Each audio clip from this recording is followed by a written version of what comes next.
Here we are at the yearly pilgrimage of Halloween Horror Nights, Orlando. That's it, 2022. We are here. Even though there was a hurricane like 2 days ago, Are you gonna stop us? Doesn't Nope. matter. Nope.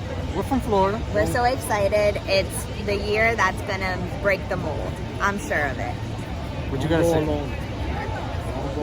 Never go alone. Never go alone. Halloween Horror Nights. My sister's coming this year, so stay tuned for that. She's horrified.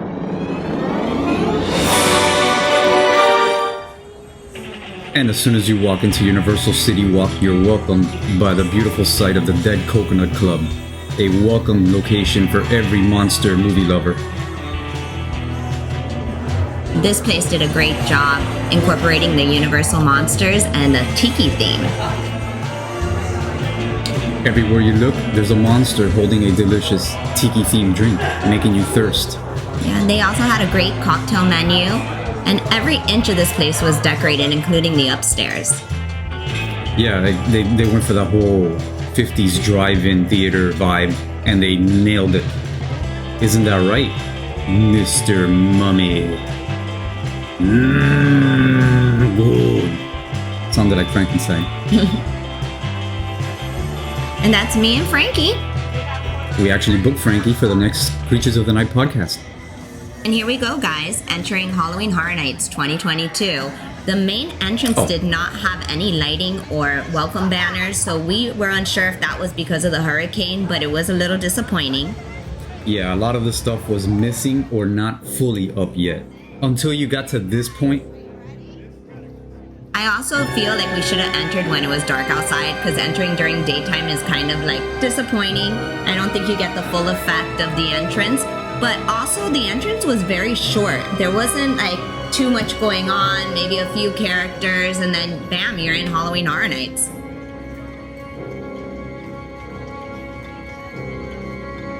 The theme was actually really cool. The witches, the pumpkin.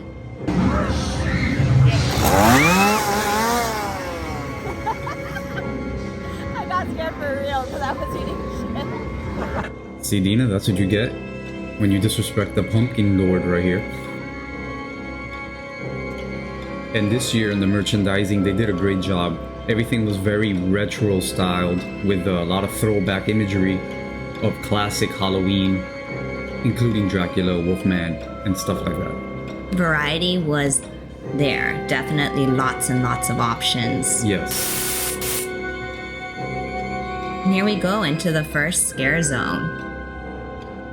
Yeah, this was really cool. It was sort of like a butcher shop where every actual organ is made of Rice Krispie and like chocolate and jelly and stuff. It looked real. It was so gross. Oh yeah, it even comes in meat packaging styrofoam with labels and stuff. Incredible job with the marketing department. The beef people at Winn-Dixie should take note. Yeah, definitely. This was tucked into a little alley in Horror Nights. I don't think too many people knew it was going on, but it definitely made it more creepy because it was secluded.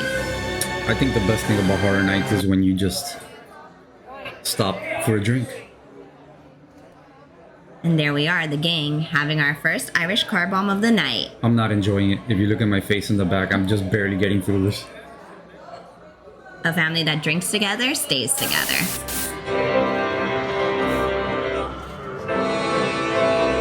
This whole area here is like very old-fashioned Halloween.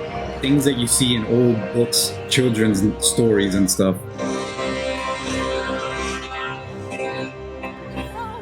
The scare zones were definitely cool. I like that they went with a more classic theme for most of the scare zones.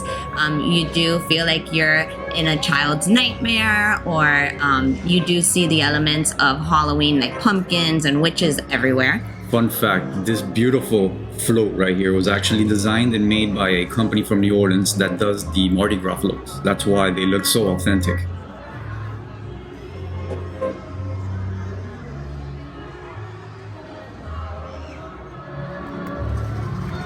And here we go, entering another scare zone that's like candy themed.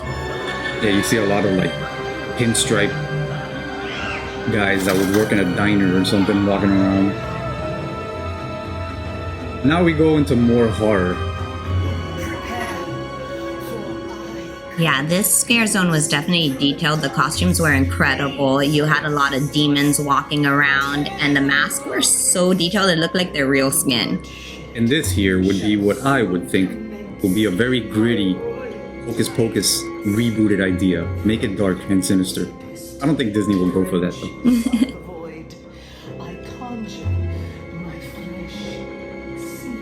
And like all of Horror Nights, it kind of fits the theme of witches and old school Halloween. Ghosts and goblins, baby.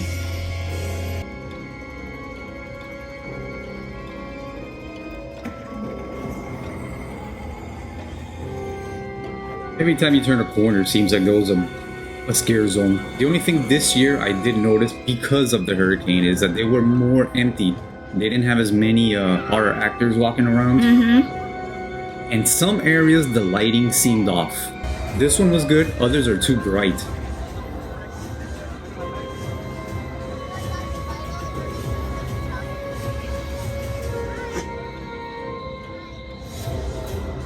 This little bridge area is done up so well every single year. I feel like they have great space to make a scare zone. This was one of my favorite guys right here. He was into it.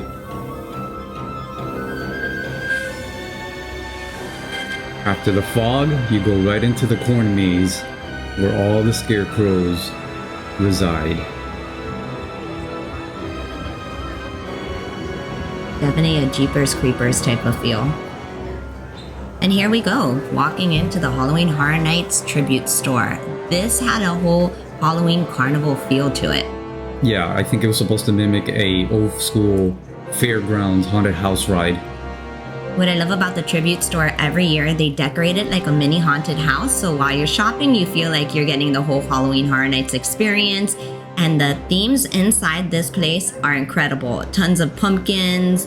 You have like little areas that feel like you are also in that cornfield environment. Yeah. It also has like a little miniature graveyard. It has the little cheesy floating ghosts and bats overhead, which actually cast the shadows.